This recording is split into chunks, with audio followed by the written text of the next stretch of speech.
Time stops in a world called stasis, and Yuri Yukawa, alongside her family, have been blessed with the natural ability to navigate this world by merging with creatures called specters. In this literal race against time, they must defeat their sworn enemy and make their way back to the normal world without messing up the timeline. Yuri heads home after an interview and falls asleep on the bare floor. Her grandpa meets her in that condition and advises her to sleep better. They then share a drink as he asks about her interview. Unfortunately, the poor girl didn't get any one of the 19 jobs she applied for. Yuri laments that she wants to leave the house as soon as possible. Her dad, Takafumi, is unemployed, her brother Tsubasa got laid off, and her sister, Sanae, has a bastard named Makoto. All of this leaves just her and her mother, Nobuko, to care for the entire family. Yuri is only 22, by the way. Just then, Sanae calls Yuri and begs her to pick Makoto from school because she has to work. She then says goodbye to her grandpa and meets up with Takafumi.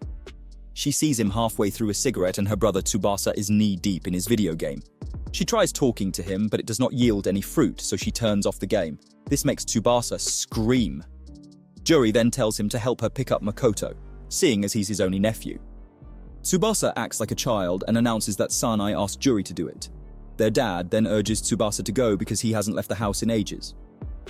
While he's away, their dad dices the carrots for dinner and tells Yuri that she has changed so much. She takes a look at Makoto's picture on the wall. It reminds her of her mother's statement about him being the last hope the family has of raising a decent adult. Moments later, and the school calls Yuri's landline, the teacher is panicking that some weirdo came by to pick up Makoto, and Yuri pretends like she doesn't know him. Young Makoto calls his uncle's name as he gets his things ready. Only then does Yuri admit to the teacher that he's her brother. The teacher doesn't find this funny and tells Yuri to either ensure that she calls ahead, or make sure that Tsubasa carries his license next time. Yuri is left apologizing until the phone call comes to an end. Outside the school, Makoto's teacher tells Tsubasa to hold the little boy's hand. He quickly does this, and they bid each other goodbye. Makoto complains about the pet name Tsubasa refuses to call him, and begins to sing afterwards. As they walk home, they pass by a strange black van, and a stranger approaches Tsubasa. He claims that he was his senior back in school, and separates him from Makoto. Soon enough, they kidnap the little boy, beat up Tsubasa, and throw both of them into the back of the van. They call the family that evening, and Yuri thinks it's a prank at first. They then announce that the ransom is 5 million yen to be delivered to Building B, room 102, in 30 minutes. They claim that they'll kill off Tsubasa first, and then Makoto if they're not there by 7:20 p.m. They give proof of life and threaten to kill both hostages if the police get involved. Afterwards, Takafumi goes through his father's savings and confirms that they have enough. He plans to go alone despite Yuri wanting to follow him. He's already outside when his dad points out that Nobuko has the car. Yuri panics, grabs a knife and tries running after the culprits to at least save Makoto. Her dad stops her pity party with a resounding slap. During the ruckus, their grandpa screams that they should follow him. He picks up the weird rock that has sat on top of their table clock for years and they all sit around it. He tells them to place their hands on it and flashes of a similar situation comes to Yuri. Grandpa then cuts his hand and lets the blood drip into the center of the stone, instructing the other two not to let go. Yuri remembers everything, and soon enough they're engulfed by a red essence, and 3 blue deities called specters make their way into them. Immediately, Grandpa mentions the word Aegis. All of time pauses. They all head outside and are truly amazed by the phenomenon. Grandpa's grandpa had referred to this world as stasis, and Takafumi keeps asking questions about it. He wants a scientific explanation, but his father doesn't have one. He only breaks into a story about people taking the power for granted and using it to perpetuate all sorts of evil until they're consumed by this world. Soon enough, they arrive at Building B and Grandpa states that the kidnappers are careless because they chose a poor family. They try getting in through the front, but it's locked. They then try the back. One of the kidnappers was having a smoke, so they just walk past him to where a brutally beaten Tsubasa is sitting alongside Makoto. A foreign essence seemed to be in the room, so Grandpa hurried things along. He and Takafumi lift Tsubasa and the chair he's tied to, while Yuri carries Makoto. They get ambushed, more like beaten half to death, by strange men belonging to the Genuine Love Society. These men can also move in stasis. The man who's supposed to kill Yuri is too scared to do it, so his colleague shows him how it's done, or at least tries to. Grandpa stabs his foot with a shard of glass before he can hit Yuri. He then grabs her hand and teleports away from danger. Unfortunately, the distance is too short. Shibata asks if they can also teleport, and his boss, Junji Sagawa, tells him that it's a gift that only Juri's bloodline has. One of the intruders named An then threatens to kill Makoto if they don't come back, and this makes Juri panic. Soon enough, a huge hand emanates and draws closer to this intruder.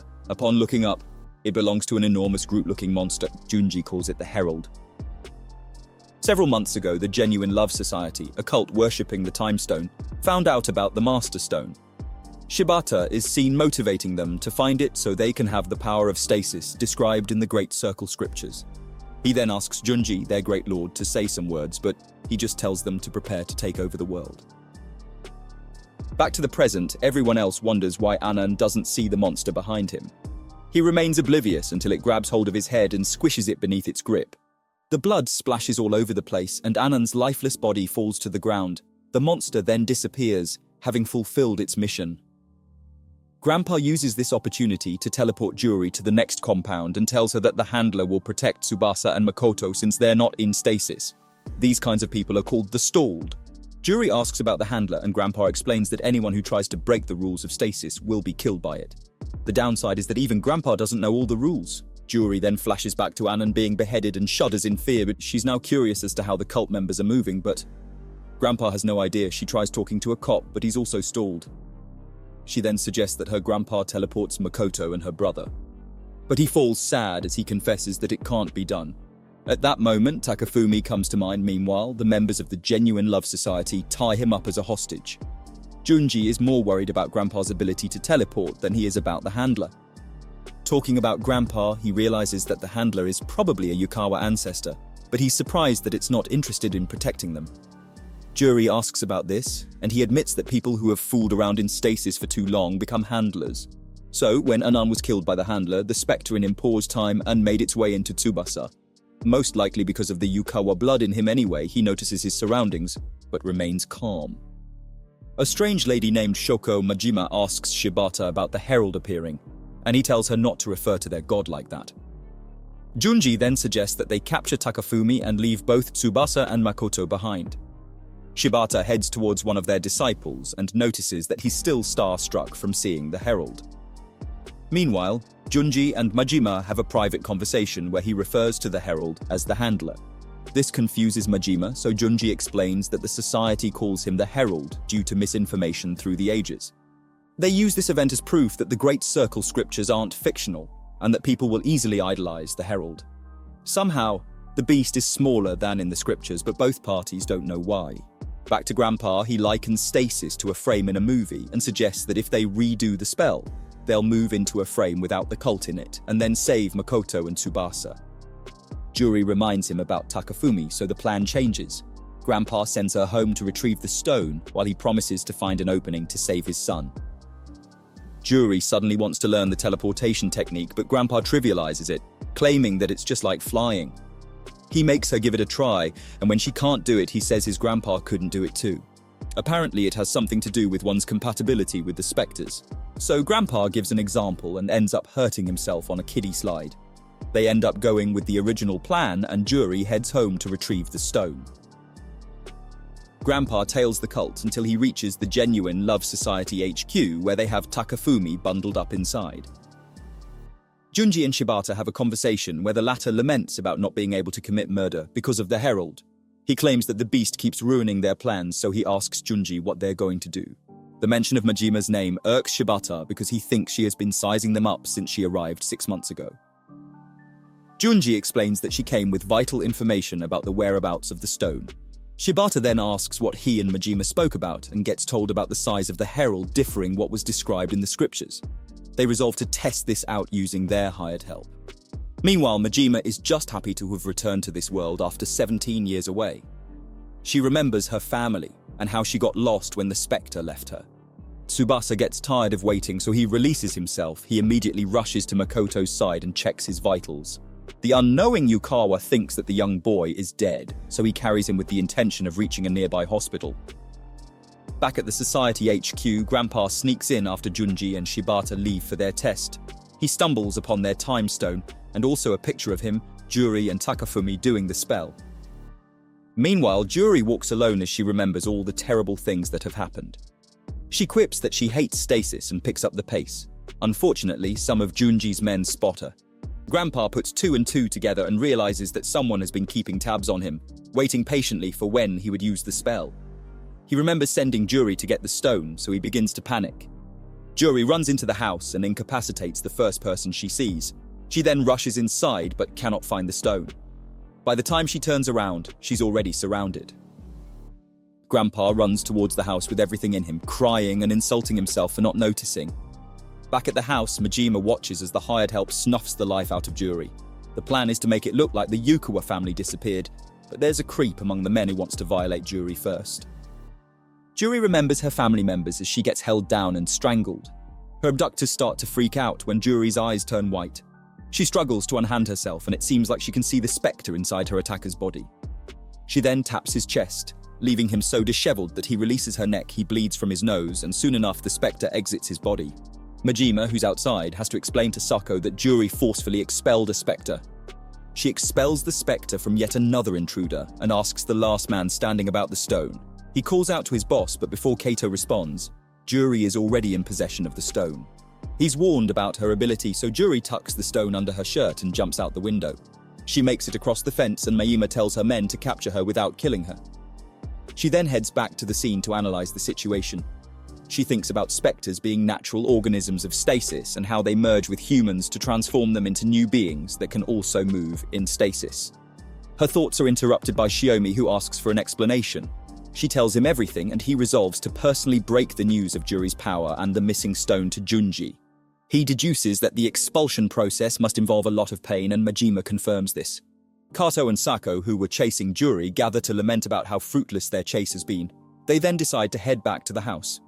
Juri had been in a nearby car the whole time and wonders if she has seen Majima before.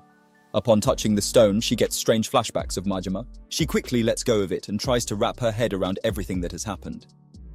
Meanwhile, Jinju ties up a stalled man and sets someone up to kill him.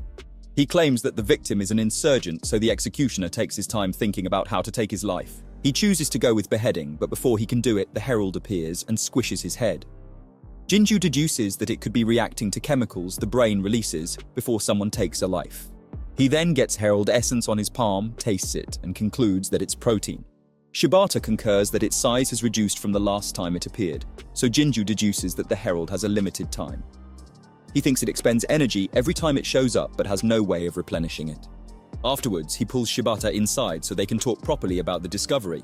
As they're leaving, the spectre inside the executioner pauses time and travels all the way into Makoto. This surprises Tsubasa, who was sitting desolate in front of the hospital. He begins to look Makoto over, and the first thing the boy wants to know is whether the kidnapping is over. Tsubasa had become antisocial due to PTSD from childhood trauma, so he tries lying to Makoto to shield him. The youngster is smart enough to see through it, leaving Tsubasa no choice but to tell him the truth.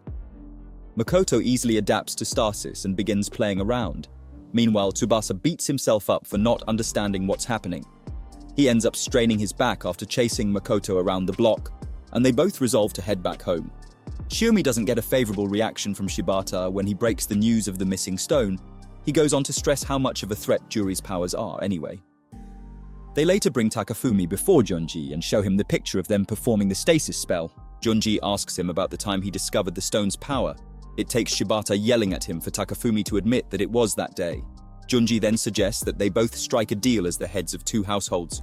The goons chasing Juri return to the Yukawa household, where Sako asks Majima why she didn't want Juri dead. All she tells him is that she once had the same power as Juri. In a nearby mall, some other goons cause a nuisance, ravaging the counter and even looking up the skirt of one of the stalled women. They see Juri outside and resolve to catch her so they can climb the proverbial ladder. Meanwhile, Grandpa runs out of breath from all the running but bumps into Juri as he's about to continue his journey. He notices the bruise on her neck, so Juri quickly dismisses it and shows him that she got the stone. Grandpa is still apologizing for not noticing the danger on time when a stranger approaches them. He tries to attack, but Grandpa teleports Juri a few meters away. The other goons then show up and it becomes a full-on chase. They finally escape after a few turns, and Grandpa suggests that they walk in the center of the road for safety's sake. They're oblivious to the fact that one of the men who appears stalled can actually move in stasis. He then attempts to stab Juri in the back. Grandpa notices this goon and quickly dives towards him. He teleports them to throw him off, but the goon tries to kill him again. Jury then expels the spectre from him just in time to save Grandpa and announces that she has been in stasis as a kid. Andre, their family dog, had lived a long life and was set to die that night. Grandpa had brought Jury into stasis just so she could have more time with Andre. Unfortunately, it wasn't everything she thought it would be, so she refused to part ways with the dog. Grandpa threatened to leave her in stasis, but Jury only supported him leaving. Seeing that it didn't work, he tried grabbing her. Jury's eyes turned white, and she mindlessly expelled the spectre from her grandpa, well, almost. He noticed fast enough and redid the spell before the spectre could leave. By this time, Jury had already zoomed off. Grandpa regained himself, but began to panic over the thought of trapping his granddaughter in stasis. He ran like hell in search of her and finally found her sleeping beneath a streetlight. From then on, Grandpa decided to keep stasis a secret from Jury so she wouldn't use the spell recklessly. Present day, and she angrily asks why he didn't throw the stone away. Grandpa claps back by claiming that he has thought about it every day but didn't want to regret doing it. Their argument gets interrupted by 3 goons announcing their presence. They then chase them until Grandpa can no longer run. They talk lewdly about Jury's chest, and this really pisses her off. She then throws the stone towards one of the goons, but it stops just before it hits his head. She uses this window to expel the spectre in him. She does this for the second goon too, and then for the bastard that objectified her. They stage their counterattack from then on. Grandpa teleports and holds the goons down while Jury expels them. After an honest day's work, Jury's stomach growls. They then head to the mall and meet the mess the goons had left. Jury has no money, so Grandpa has to pay for their meal. They sit on the curb to eat and discuss how they've been under surveillance for months. Jury suddenly remembers Majima and asks if Grandpa saw her that night he first brought her into stasis. He doesn't answer the question, but wants to know why Jury is bringing it up now. Not wanting to explain, she gets up, dismisses the topic, and brings up going to the Society HQ to get her father back. First, she thinks they should move Tsubasa and Makoto's bodies to a safe place. Grandpa wants to leave them for the handler to protect, but Jury's will prevails. They head back to apartment 102 but can't find Makoto's body. Jury panics and goes deeper inside to find Tsubasa. She only meets the tape they used to tie him up. Grandpa is sure that only Takafumi was taken, so Jury re-examines the scene outside. She then asks what happens to expelled spectres. It instantly dawns on Grandpa that it left the goon and entered his son. A nameless goon is in a mart when he notices a stalled lady trying to steal some meat. We'll call him Mizu. Anyway, Mizu gets distracted by her chest, but as he's about to feel her up, Makoto comes yelling through the door. The youngster helps his mother adjust the cans that were about to fall out of her hands and falls sad that she can't respond. Tsubasa then tells him that they have to head home to check on Jury and Grandpa. Meanwhile, Mizu spies on them from a corner. On the flip side, Junji and Shibata sit down with Takafumi. Junji gaslights the poor man about being the head of the Yukawa household and not knowing about the stone. Shibata then tells him that they look at their family as people who use the stone for their benefit. A very timid Takafumi denies this on the grounds that they would be living a better life. Shibata then asks about the graffiti written on the stone, and Takafumi stutters his answer. His ignorance is appalling, so Shibata asks if he even has what it takes to dedicate his life to saving others. He easily points out the Yukawa family's lack of means, and Takafumi mindlessly agrees with him. Junji then finally suggests that they return to their normal lives. Back at the Yukawa residence, Kato wonders how hard it would be if Jury and her grandpa decide to make a run for it. He asks what Majima thinks, and she postulates that they can only make contact with them if they choose it. Otherwise, they could run away and never get caught. One of the men laments that he needs to get his nose fixed, and Majima tells him that he can't leave stasis. Apparently, the stone the Genuine Love Society has is only capable of hitching a ride when the original stone is used. The goon continues to lament that he has never heard of such a thing. He deduces that they're done for if Jury and Grandpa escape. Kato then presents the worst-case scenario of them being stuck in time forever, but adds that they will always have food to eat. This isn't enough for the goon, so he confronts Kato for being so carefree. He quips that he would have completed the job if he was the one killing Jury. This leads to a falling out where he punches Kato and Kato kicks his stomach in retaliation. The goon then tries to strangle a stalled man to prove a point, but the handler, smaller in size this time, shows up and kills him. Afterwards, it doesn't disappear, it just falls on its back. Majima is the only one that's not moved.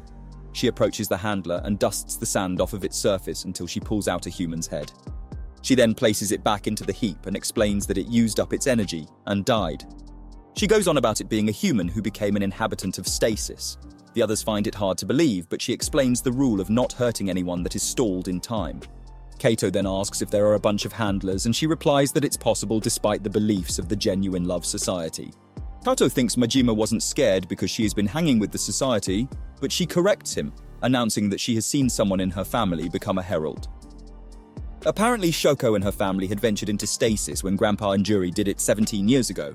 She and her brother, Yosuke, were fighting over a special stone and the little boy punched Majima. When he didn't have his way, he burst into tears.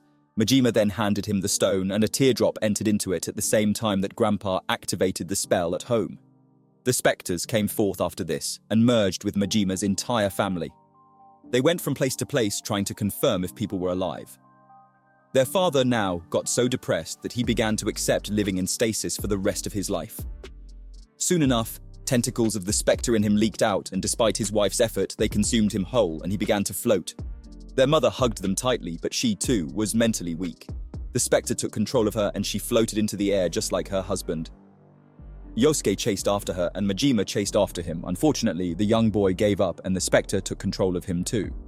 Majima watched as they both floated away and began to cry and roam until she ran into Juri on the bridge.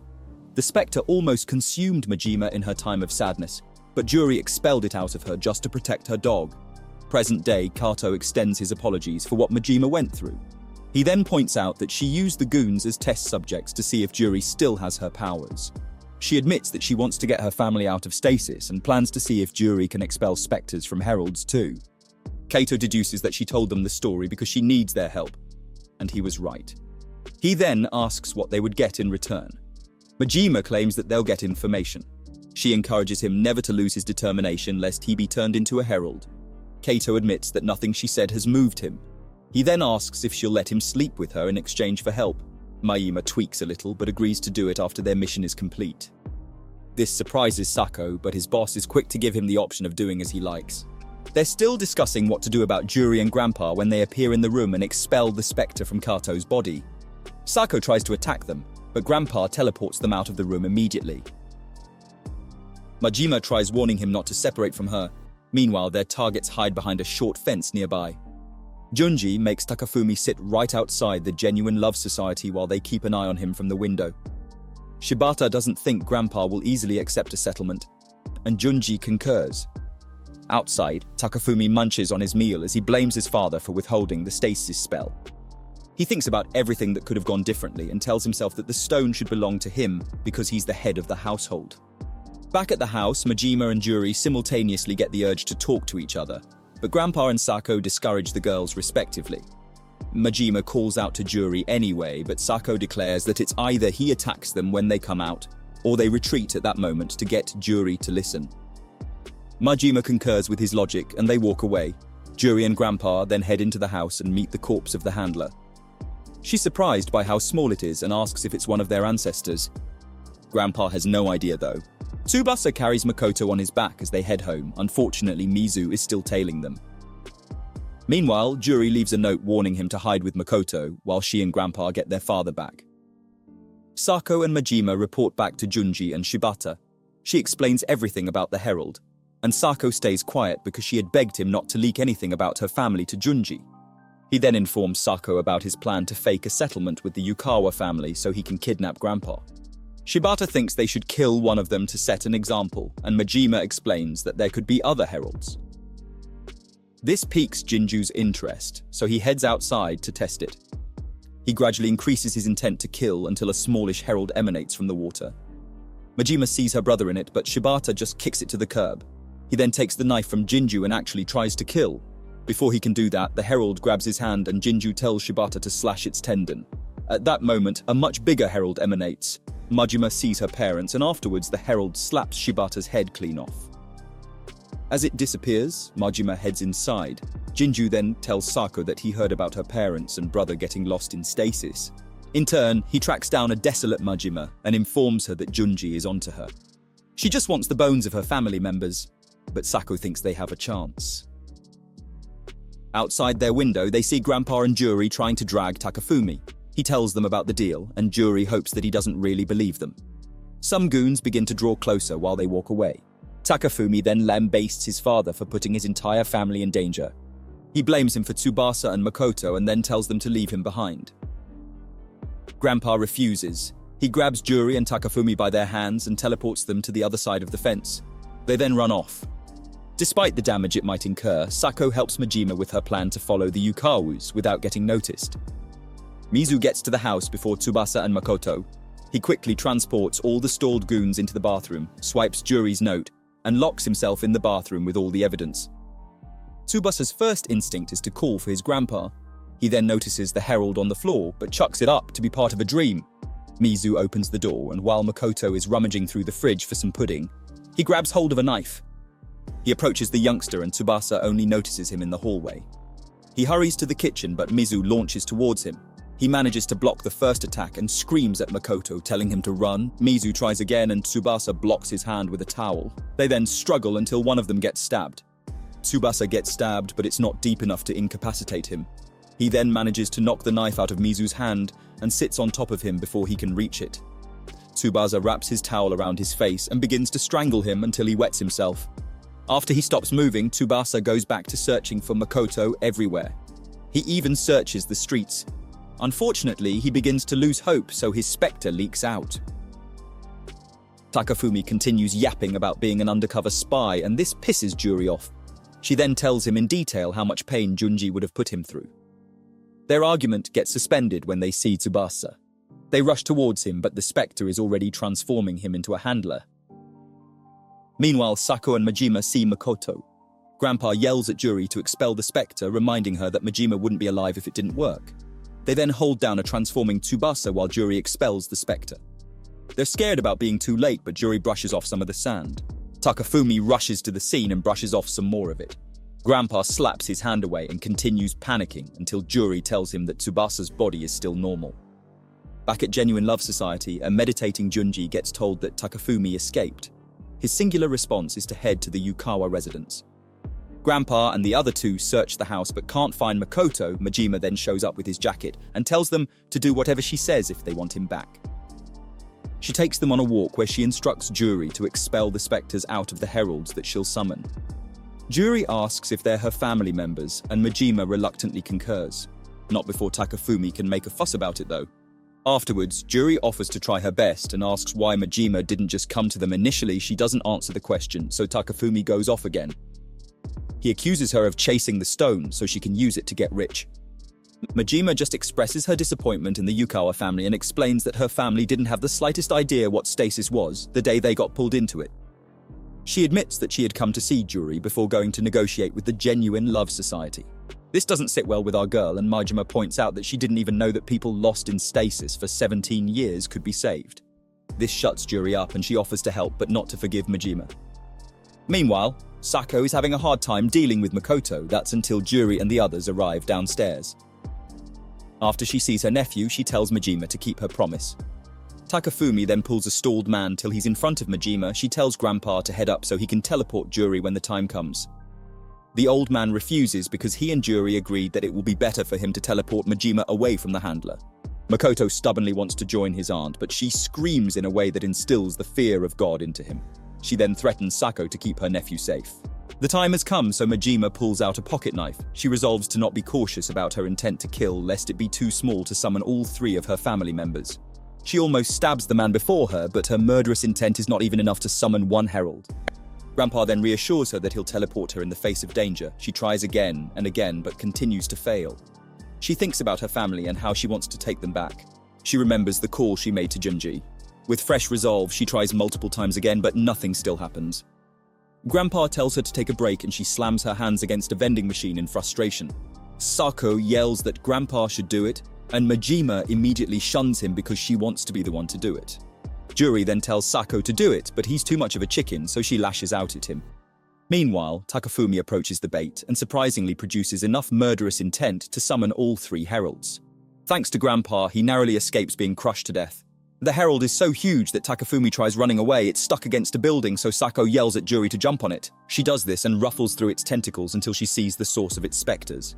Meanwhile, it's still trying to kill Takafumi. Juri's eyes turn white and she follows the heartbeat. She then expels the specter just in time to save her father from getting killed. Its body falls apart beneath Juri's feet and she dangles from what's left of the herald. Somehow it continues attacking.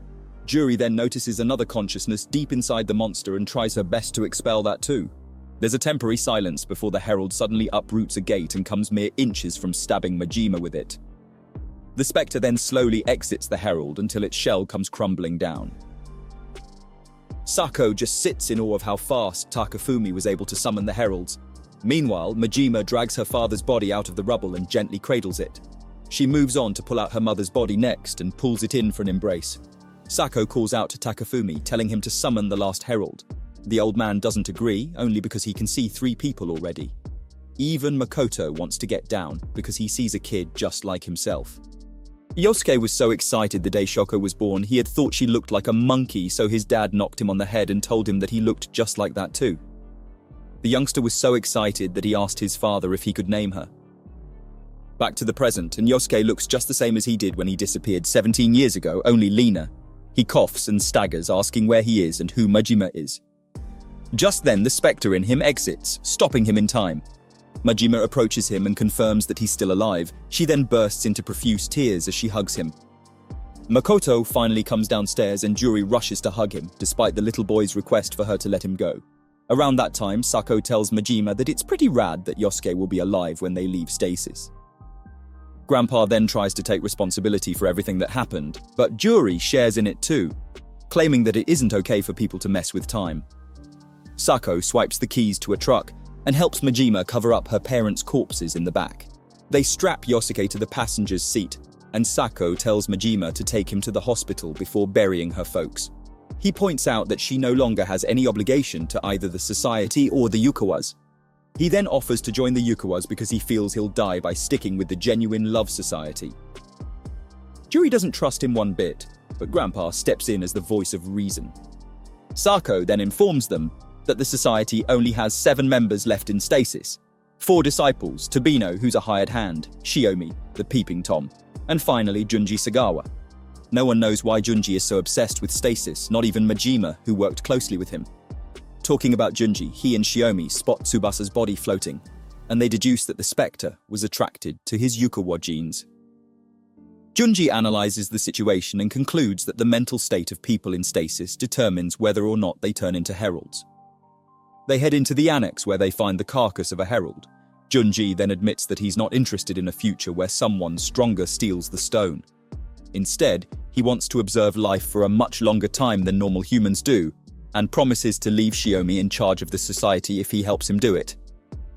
Shiomi would rather seal away the stasis spell, and Junji quips that that's the kind of person he needs. All this time, a disciple named Miao was eavesdropping. Terrified, he joins the others outside. They bombard him with questions, and Miao sits on the floor as he tells them that Junji has betrayed them.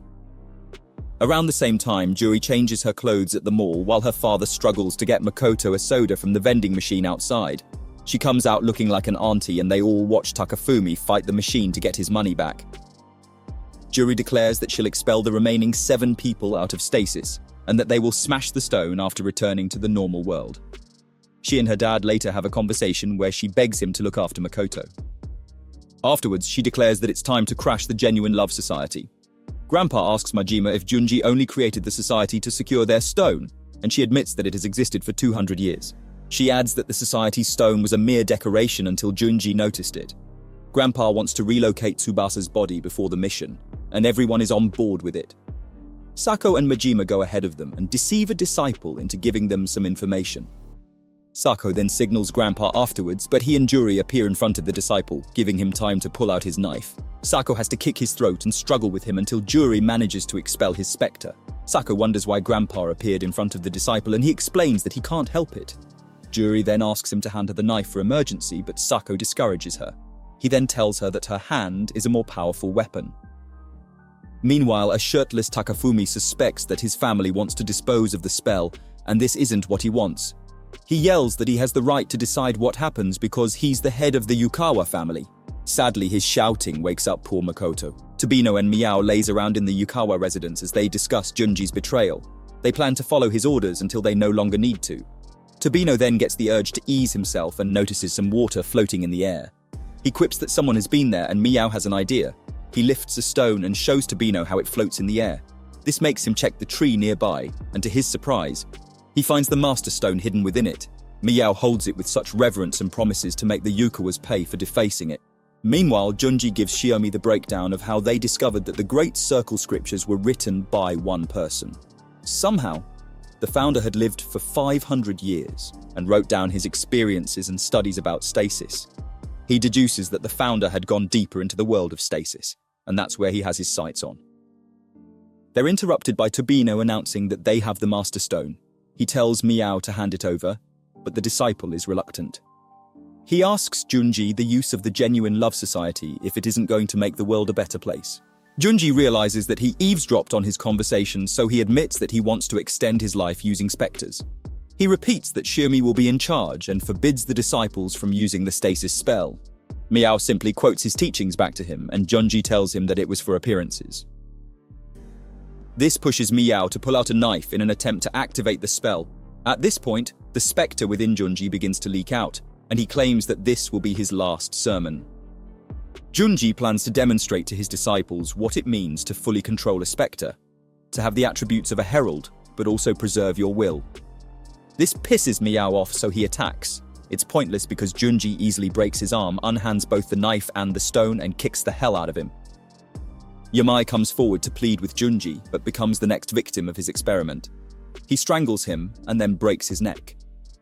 Afterwards, he confirms from Shiomi if he killed Yamai, just so he can know that he still has his mind intact. He gives Tobino a chance to run so he can see how fast his new body works. Unfortunately, Tanabe attacks first. He breaks his arm, confirming that he can adjust the strength as he likes.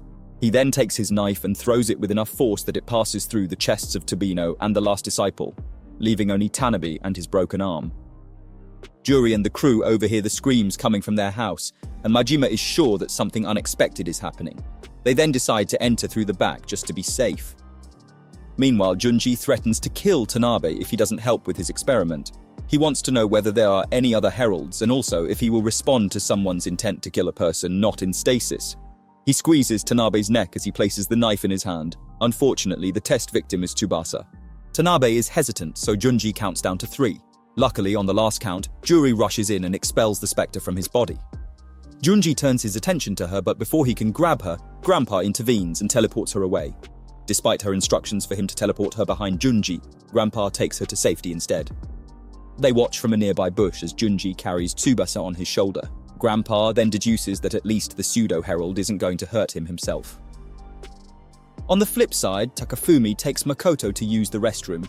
While the youngster is busy, he thinks about how to get his father to teach him the stasis spell. Makoto comes out wiping his hands on his shirt for lack of flowing water. He then asks about Juri and drags Takafumi's shirt because he wants to go home. Grandpa and Juri meet up with Sako and Majima. Juri wants to head straight in, but Majima tells her to wait until she can get Shomi to switch sides.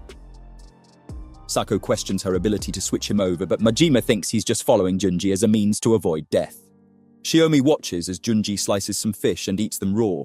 He then asks if Tsubasa is a hostage, and Junji confirms it. Shiomi had thought that he was going to make him test his herald experiment, and when Junji asks if he would have done it, Shiomi blatantly disagrees. Junji still doesn't know if Juri saved her brother because there aren't any heralds to do it, or just out of love. This doesn't matter because he only sees them as tools to eliminate future anxiety. Shiomi never expected this statement, and Junji reinforces that he's a cautious man. Junji's mass increases at an alarming rate, so Shiomi suggests that he stops eating. Upon realization, he takes a deep breath, and all of the excess fat turns into muscle, thus surprising Shiomi. Junji explains that becoming a herald is to relinquish control to the spectres, so he just did the opposite by telling them who's boss. Shiomi is surprised at how fast his boss learned to control the spectres and wonders if he evolved in stasis. Just then, Junji senses someone downstairs, so Shiomi checks it out. He then comes face to face with Majima. He easily sees through her plan, and after confirming that she saved her family, he leaves her with a choice to either stay and join them or leave before he returns with Junji. Outside, Juri and Grandpa are worried that Majima has betrayed them, but Sako defends her. Makoto doesn't want a toy that Takafumi won't pay for. The old man then pretends to pay and swipes his money back as Makoto runs off. As they walk, Takafumi continues to think of how he can increase his influence in the family. He gets so lost in thought that Makoto thinks he needs to use the bathroom. Junji and Shiomi come downstairs, but Majima hides from them. Only Junji can sense her. Outside, Sako is getting worried that she's taking too long, so Grandpa advises him using a line from Sun Tzu's Art of War. They're still bantering when they hear destructive noises. Apparently, Junji isn't too happy with Majima. He keeps throwing all sorts of things at her, including the fence railing. The ruckus makes Juri, Grandpa, and Sako chase after her. They then realize that they can just teleport upstairs. Meanwhile, Majima manipulates her specters in a way that she walks on the floating railing. Junji explains the phenomenon behind this, but gets interrupted when Grandpa manifests with the other two. Shiomi rushes out of hiding and slashes his hand with a knife. He then teleports Juri and Sako away in time to dodge Junji's attack. Shiomi swiftly bags up Grandpa's blood and zooms off with Junji. Later on, Juri finds Tsubasa floating near a window and calls everyone's attention to it. Meanwhile, everything is going just as Shiomo and Junji planned. Majima patches up Grandpa and stares at his blood until she realizes the stone could be missing. Her fears get confirmed when Juri does not find it in the tree. Grandpa doesn't seem worried because he thinks it's a win-win situation and that the spell can't be activated without him touching it. Majima then asks why not, and Grandpa can't defend himself. She postulates that the person whose blood is used to activate the spell will be expelled from stasis.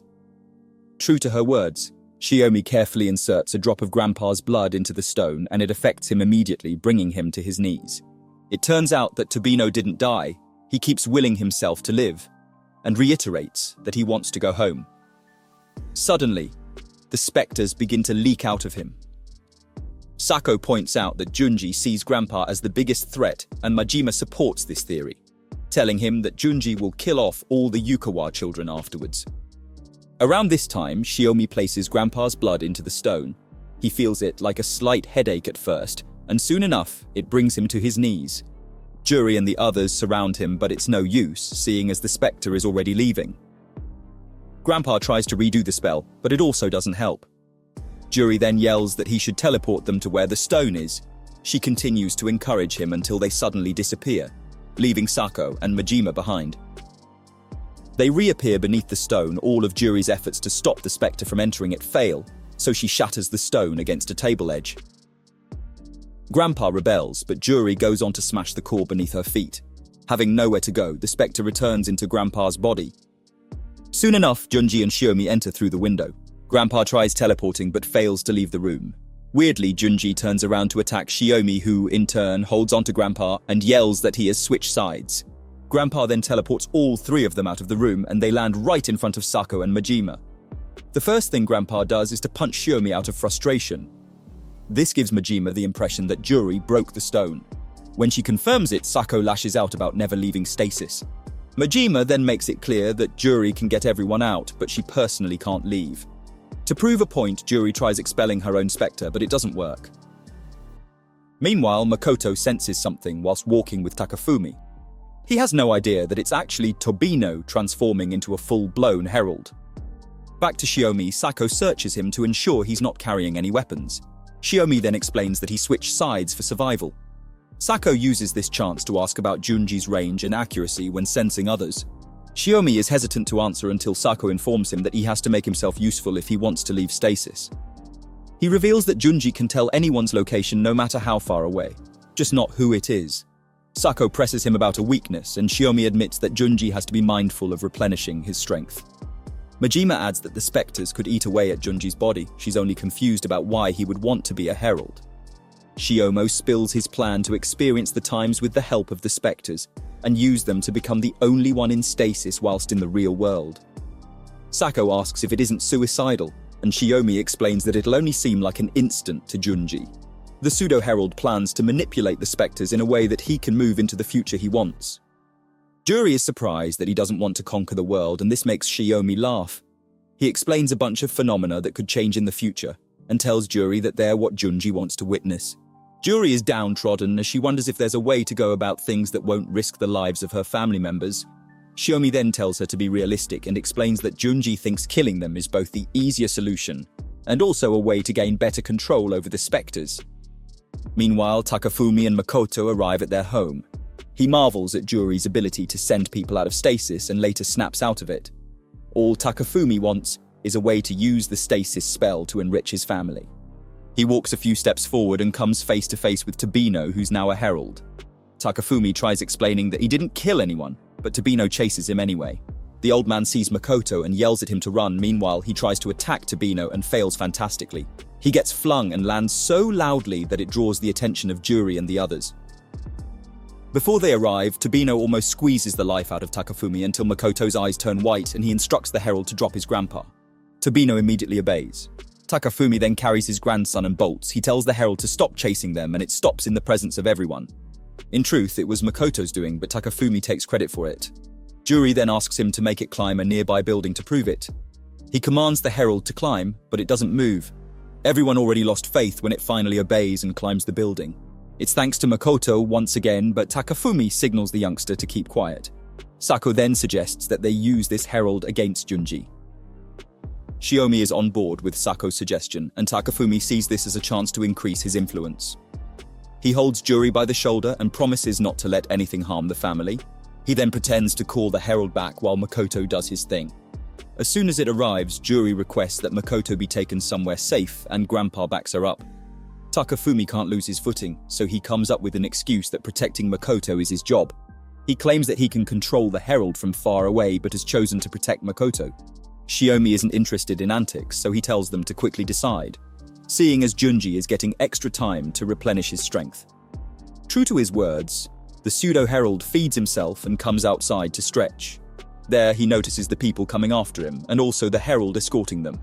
He's more weirded out when he realizes that he's being watched though. Somehow Makoto is also able to track heralds, so he tells Takafumi where Junji is and in turn, he tells everyone. Seko calls him invincible and it gets into his head. He then convinces young Makoto not to tell the truth about his powers until he's an adult. Junji realizes that neither of them can run or hide from each other, so he decides to put up a fight. They split into 3 groups, Grandpa and Juri, Sako and Shiomi, and finally, Takafumi, Makoto and Majima. Junji forges a huge claw, but before he can attack Juri, Grandpa teleports them behind him. Tobino then pops up and throws a mighty punch. Junji dodges this and kicks the herald to the wall. Makoto, who's controlling it, gets distracted by Takafumi, so the herald stops attacking. Junji plans to take advantage of this, so Juri tries expelling his spectre at the same moment. He also dodges her, but as he's about to stab her, Sako bats a baseball his way. Grandpa then rushes to teleport Juri out of danger. Sako leaves some extra balls just floating around Junji, and the pseudo-herald notices that Makoto is the one controlling Tobino. Unfortunately, teamwork wins as Tobino hits Junji with the floating baseballs, and Juri attempts again to expel his specters. Amidst these distractions, Tobino finally lands a hit and holds Junji down. He manages to break free before Juri can reach him, and he goes after Makoto. Takafumi protects his grandson, so Junji grabs him instead. In turn, Majima stabs him, and he throws off Takafumi to break her arm. Her eyes turn white as she uses her good arm to stab his leg, and Makoto uses Tobino to hold Junji bound. This way, everyone finds out that Makoto has been in control the whole time. Juri resolves to try yet again, but Junji keeps increasing his mass until his outer shell turns to dust. A thin and dried up version of him makes its way out of the dust, searching desperately for what to eat. Makoto tries smashing him, but Junji's reflexes are faster. He dodges the attack and slashes Tobino's stomach. He then begins to feed on his insides, making Makoto drop to his knees as he tells everyone what Tobino is going through. Meanwhile, a stubborn Juri tries again, only to get kicked in the head. Tobino's outer shell soon crumbles and an emaciated version of him approaches Makoto. Meanwhile, Junji barely recovers after his meal, so he flees the scene. Juri chases after him, and so does Grandpa and later, Shiomi. They meet him in an apartment and he spews false hope about helping them leave stasis. He explains that they can attain a level of consciousness and control over specters so that they won't need the stone. Grandpa is interested, but Juri tells him that Junji is trying to trick them. Weakened, the pseudo-herald sits and talks to them about faith being the key to making all things possible. Juri just sees him as a former priest and a madman, but Junji tells her that he's a normal person who couldn't go insane if he tried. He then breaks into a story of how his family led a religion and how he had looked up to his father as a child. He had seen him as a pillar of their religion, one that supports the world and protects people. He had met just one friend outside school, and he too was a member of their religion. They became close. This friend had ruined his amulet by washing it with some soap, so he cried to Junji about it. He planned to exchange it from the annex, and his friend thanked him profusely on the train ride home. Unfortunately, they met their parents half naked amidst the amulets that were supposed to be held in such high regards. Junji's father ended up dying of an illness 5 years after the affair, leaving him to be the Great Lord. He wanted to move out and cut ties with the organization, but his friend threatened him not to try it. In a fit of rage, he broke the clay pots nearby, and within one of them, he saw the stone which gave him a glimpse of stasis. Since then, Junji took up the mantle and continued researching this other world. His friend ended up dying in a literal pool of filth. Junji quips that there's nothing for him in the normal world and tells Juri to go back so she can spend time with her family. Even Grandpa begs her, and she seems moved by everything. Juri pretends like she wants to hug Junji and then hits his chest in an attempt to expel his spectre. It doesn't work the first time, so she does it again. Somehow Junji also withstands the second attempt. Juri then picks up a pocket knife with the intention of protecting her family. She tells this to Grandpa, adding that Junji is simply trying to throw them off. This makes him offer to end things so that Juri doesn't get her hands dirty. Grandpa hesitates killing Junji, so Juri struggles with him for the knife. In the midst of their argument, Takafumi shows up with a sword and stabs Junji multiple times. Afterwards, he lashes out at his father for hesitating and asks him if he wanted Juri to die first. As they stand in awe of Takafumi's lack of hesitation, Junji's body turns to dust and his brain leads the dust as he escapes through the window. Everyone outside is baffled when a cloud of dust flies past them. That's until Takafumi runs outside and asks about it. Shiomi directs him and they all run towards what's left of Junji. They meet his eyes, brain and lungs, all suspended by web like strings. Takafumi is eager to cut him up, so he gives it a twirl. Unfortunately, his sword cuts into pieces alongside his fingers. He screams as he loses blood, so Juri gathers his fingers and quickly expels the spectre in his body. She warns everyone not to touch the threads because of how sharp they are. They all then watch in awe as Junji holds himself up in a myriad of these threads. An hour passes and Junji still hasn't come out. This makes Sako wonder if he's restoring his body. Majima says it's possible that he's absorbing airborne particles, but states that he's still not strong enough to restore his whole body. Shiomi thinks it's the perfect chance to clean up all the evidence and dead bodies. He suggests that Makoto makes Tobino dig a hole for burying the corpses. Sako then looks at Juri for her opinion and is surprised that she's not angry. All Juri wants is for her family to stay safe even after everything is over. Sako and Majima promise her this. Grandpa and Makoto then transport Takafumi to the hospital front with a note that his fingers are in his pocket. Meanwhile, Juri helps Majima set her broken hand and makes it clear that her family lacks the resources to help her out with Yosuke. Shiomi and Sako are on corpse duty, so they transport the bodies of all the disciples of the Genuine Love Society. There, Majima assures Juri that Shiomi will make sure that the society doesn't come after her family. She then offers to go and watch Yunji. Grandpa decides to follow her so that they can both teleport if they encounter any danger. At the same time, Juri joins Makoto in the woods and they dig up graves for the corpses. As they dig, it dawns on Juri that she never got the chance to say goodbye to her dad. She then gets emotional and a confused Makoto asks if she's hurt. Later on, she sits outside as Makoto takes a nap. Her grandpa joins her and asks if she too won't get some shut-eye. She changes the topic to Makoto wanting to see his mother and then shares an emotional moment with her grandpa. All of a sudden, she tries to expel his spectre from behind, but grandpa is quick enough to teleport to safety. She bursts into tears as she laments about not wanting to get used to them being around. Her grandpa then yells that he has decided to stay in stasis with her. Later on, both of them share their last moments with Makoto, advising and doting on the youngster. After grandpa pats his head, Juri hugs him and expels his spectre in the process.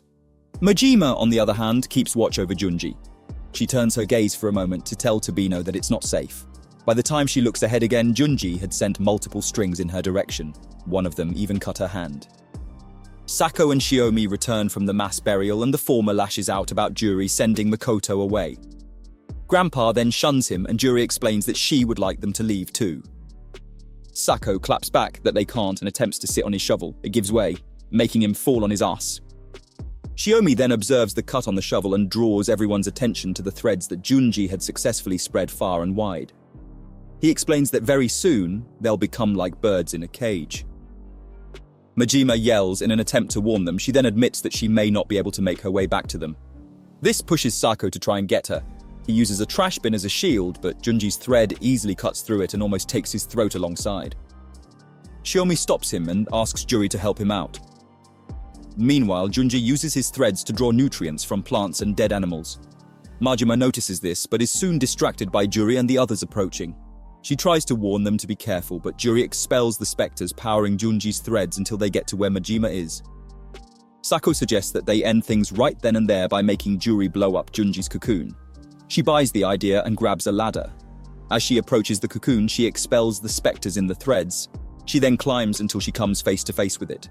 Juri refers to it as the egg of a monster, but when she touches it, her mind gets flooded with Junji's sad memories.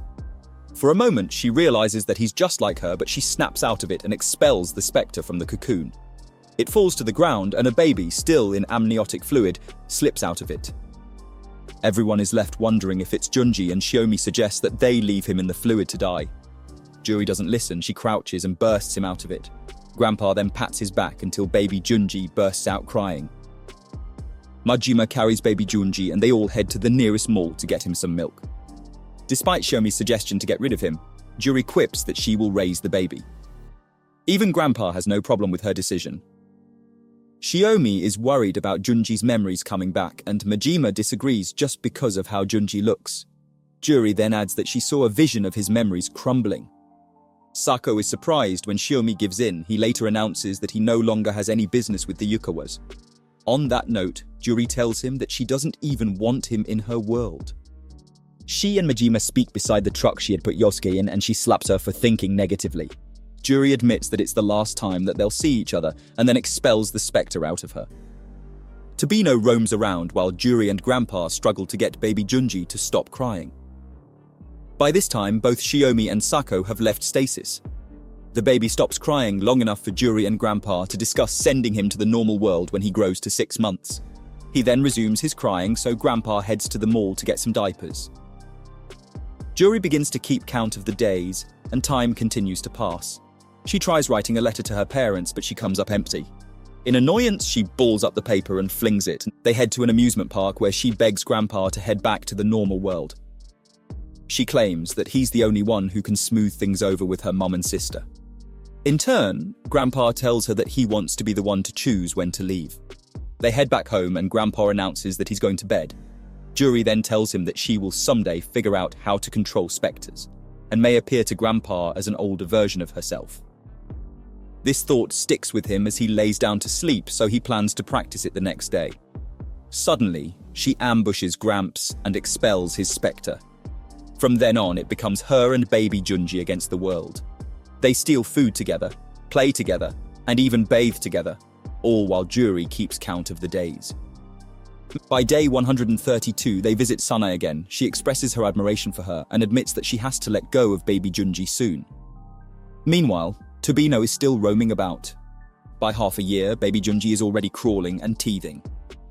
She asks him if he would like to stay with her, but soon realizes that she's stalling. The baby cries as she is about to expel his spectre, and she contemplates feeding him. After some back and forth, she strengthens her resolve and sends baby Junji out of stasis. She writes a note to her grandpa telling him to take the baby to the hospital as soon as possible. This was day 138. She then spends the next couple of days doing everything from exercise to goofing around in the mall. She soon gets bored, and by day 197, decides to have a change of pace. She gets drunk and falls asleep in a manga cafe.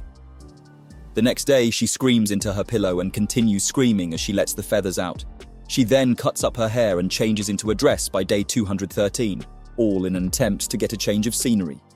In all this, Tobino is still roaming about. She takes a walk and stops by the spring to goof around a bit. She then goes to sleep at a bed store. Juri goes to a busy area and then a baseball field. She keeps chanting to herself that she won't think depressing thoughts. As she's chanting, she sees a spectre floating in her direction. She then yells that she's not crazy. Juri begins to think that it's useless to stay sane. She tells herself that since she sent Junji away, she no longer has a reason to stay. The spectre tentacles begin to leak out of her, and just as she floats into the air, Tobino tips her over and she regains herself. Temporarily. She gets taken up again and her spectre consumes her. While in transit, Jury sees a light and tries her best to reach it before losing her senses. It turns out to be a blonde lady who enters stasis after they touch. Jury suddenly wakes up as a human again, and the weird lady claims that she calmed down her spectres. Jury then introduces herself, and the lady announces that she's the wife of the man who made the Master Stone. They sit down to chat, and she apologizes to Jury for what her husband's stone caused.